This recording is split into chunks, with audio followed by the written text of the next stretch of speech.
this is Michelle from Same Same But Black with an interview for ICON-2021 with Robert Taylor, a revered photographer based in the UK. Hello Robert, how do you feel about icons? Icons for me are people who shine a light. They're fabulous, but there's something special about them which allows us to identify with them and feel that they're bringing us into a different kind of light. My icons, I suppose that the one who matters most in relation to my own creativity has been the Nigerian photographer Rotimi Fani Kayode. And it is as simple as this. Discovering that Rotimi Fani Kayode existed, this fabulously talented, charismatic black gay man, made me realize that my life as a hobbyist working on the side in publishing was a very limited ambition. And literally within 2 years of meeting that man, my life had changed. I became an artist. I became a completely different person on a completely different life path, and that was because of exposure to his talent. Can you talk to us about Romany and his work and his influence on you? Rotimi, he was only a few years older than me at the time, but he was born to a very privileged family in Nigeria. His parents were in the political class, and he ended up coming to the UK during the time of the Nigerian Civil War. He eventually ended up in New York at the Pratt Institute and got a very high quality training in Western fine art values. He then came back to London and got himself trained in photography and basically created this unique expression as a combination of the fine art influences and knowledge that he'd acquired, but he combined that with some precious ancient Nigerian traditional spiritual values, so that his work was a weird mixture of the homoerotic, the spiritual, and the playful. Often he would take items of sacred significance and bring them into homoerotic scenes. And it was neither pornographic nor academic. It was just this joyful, complicated, quite challenging combination of ways of looking at being a human. And it bewitched lots of people. Sadly, he died 30 years ago, but he's had an enormous posthumous career with books, exhibitions, and a number of public events, including panel discussions, where people talk about his talent, practice, and just generally the impact that he had. Wow. I'm overwhelmed. I've still got heaps of research to do myself on his work. What drives your passion for photography, and what are your hopes that the legacy of photography and photographs that you captured will leave? Well, what drives my passion for photography, I would say, is principally in the area of portraiture. And when I'm photographing people, I'm in the business of exploring and celebrating who people can be. So when I take photographs, whether it's of a British Prime Minister, a member of the royal family, a drag queen in South London, a woman in science, any number of different kinds of artists, in all cases, I'm there to play powerfully with them, to draw out the best. It's not just how they look. I'm actually trying to capture the essence of what it's like to be in their presence when they're in their power, whether it's their intellectual, artistic, performative, educational, whatever it is. I dig deep intuitively to bring them out. And that when that works, it's so thrilling, it's so inspiring. The legacy of photography. Well, even though we're now in a digital age where it's arguable that we're all photographers with our phones in our pockets, I still feel there's something special and intimate and essential about creating a special moment to say to somebody, I want to record you and celebrate you and find out about you through conversation and setting up various scenarios to show you at your best. And I think that legacy, as we move through the digital age, is going to get even more important. Well, you'll probably remember when photography first came into existence, a lot of people panicked that it would make painting redundant. Well, that hasn't worked. And I think the digital age isn't killing artistic photography, but it's just a very complicated moment. And we're still working out what photography is going to mean in the future. But I think it has a strong future. That's left me with a lot of thoughts. Can you expand on your photographs in Icons? And can you talk on David McCalmont and BlackBerry in Icons? Well, I'd love to say a little bit about two others of the images, people who I consider to be Black queer icons.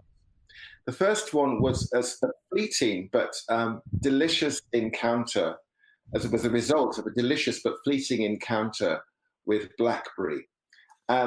He is an American-based musician, poet, and Black queer, and he happened to be passing through London, and at the date of what is normally Thanksgiving in the USA. And the ICA, the Institute of Contemporary Arts, had commissioned me to get a shot of him because he was part of the Black Queer performance series at the Institute of Contemporary Arts.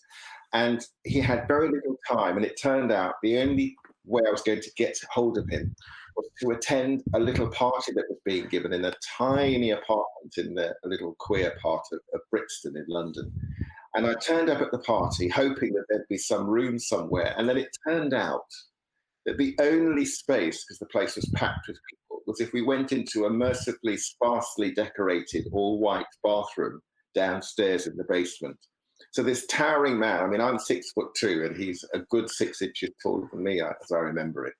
And we sort of crammed him into a space in the corner, and I set up the lights and made it look as if he was peering down at us from a huge auditorium with his dreadlocks cascading down. And he was just a sweet, warm-hearted, funny mountain of a man. And he's got this, what I would call cult status in performance and queer circles in America, as this sort of gay granddaddy giving us his wisdom through song and verse. So a little taste of American charisma. And a much more layered encounter is with the other icon in the pictures I've given you, which is David McCalmont. And he's a man who's very hard to describe. I've known David as a good friend for 30 years. And in that time, he's been a pop star, a social activist, also a rampant hedonist, but that's not necessarily part of his iconic status. But he's now reshaped himself. And although he still does his music, he's a very accomplished singer and songwriter, and he's collaborated with some big names in the music industry. He keeps his music identity, but he's since, in the last 10 years, retrained as an art historian. And he now teaches special units of mind-expanding consciousness in the academic context for young architects who are working their way through a 7-year course to become fully qualified architects. And very recently, I had the delight and the honor to be invited to be on one of his academic panels to talk to him and his students about some of the work that they were doing, because he wanted to stretch their minds by exposing them to people outside this specific discipline of architecture. So David, if you like, is an exquisite example of a Black queer Renaissance man whose creative landscape knows no bounds. He sings like an angel, he writes inspiring music, he collaborates with great grace, and now he's expanding the minds of the next generation of architects. That's what I call iconic. His progress and how your work is presented in many collections internationally. Yes, well, I think the journey, if you like, for me is I started with a focus very much on photography as an art form. And I eventually settled into an identity as somebody who does it professionally, and I get paid to do it. When I started, I was working in what we call here in the UK the voluntary sector. I was a hired gun of charities and various community organizations who wanted images of their work and their client group, whether it was age concern type projects or people in prison or people in the artistic community doing community work, or as it was back in the day, fighting the battles to educate ourselves about being safe, to protect ourselves against HIV at a time when it was highly dangerous, as well as battling the government, the then conservative government's, let's call it what it is, a hate campaign against queer folk. We had to campaign with all kinds of activities, including my imagery, to help some campaigns to put the message that we were here, we were queer, and we were valid, and we were legitimate. And that was a great adventure. More recently, my career has become about photographing, as it happens, women who excel in academe or science, engineering, and technology. We have the Victoria and Albert Museum, which has some of my work from my more early artistic homoerotic work. I've also got work in permanent collections at a lot of Oxford University colleges, as I was saying. Images of strong, powerful, capable women taking up as much space as the men in their ancient old oil paintings. And I'm very proud of that, even though I must stress, I've never been the kind of photographer that's obsessed with photographing celebrities. I want to photograph people and who they are and what they are at whatever level I find them in society. How has the reception of your work changed over the years? And do you think BLM or Black Lives Matter has an impact on your work in recent times? This is a tricky subject for me. I have had various times in my career when I was commissioned by organizations or projects to make work that was principally about celebrating the Black presence, whether in the arts or as distinguished individuals in academia and science and technology. I've always fought hard to be considered first and foremost as a competent practitioner. And there have been times when my identity as a Black gay man has been directly relevant to the work that I'm doing. But I want my work to be respected on the basis of its content, not specifically because I'm bringing some privileged aspect of my identity. So I have mixed feelings about where my work fits in these days in relation to Black Lives Matter. I'll put it like this, and I hope I'm not avoiding your question. To the extent that anybody can come along and find my work in major collections or with big prestigious projects and think, yes, I like this, or even wow, or isn't that amazing? And they happen to find out that it was taken by a Black gay man, fine. But I would never want my work to be presented up. Here's the work of a Black gay man, and this is how you must judge it. I find that ultimately reductive. I agree completely. I agree. But to speak specifically to Black Lives Matter, well, the sad fact is the reality that we see on the streets of Britain and North America and in lots of other places in the world, Black lives do not matter as many as others. And I want to be part of a dignified assault on that obscenity until we get to a place where my identity is important but not critical, and I'm not held either in contempt or in some, I don't know, victim identity where we need to be protected and campaigned for. Who do you think had the most influence on you, and what's your expectations for yourself in the future? I would summarize my experience of Rotimi Fani-Kayode as a huge influence on me as a role model, a support, a creative playmate, and somebody who was so fabulous that although I could never be like him, he inspired me to be much more myself. Looking to the future, I feel as I've had because I've had such an extraordinarily varied route to photography. I've served in the British military. I qualified as a barrister. I worked 5 years back and forth between Nigeria and London in educational publishing. And then for the last 30 years, I've been a photographer. So I'm used to the idea that there is no kind of pattern or set way that my life should work out.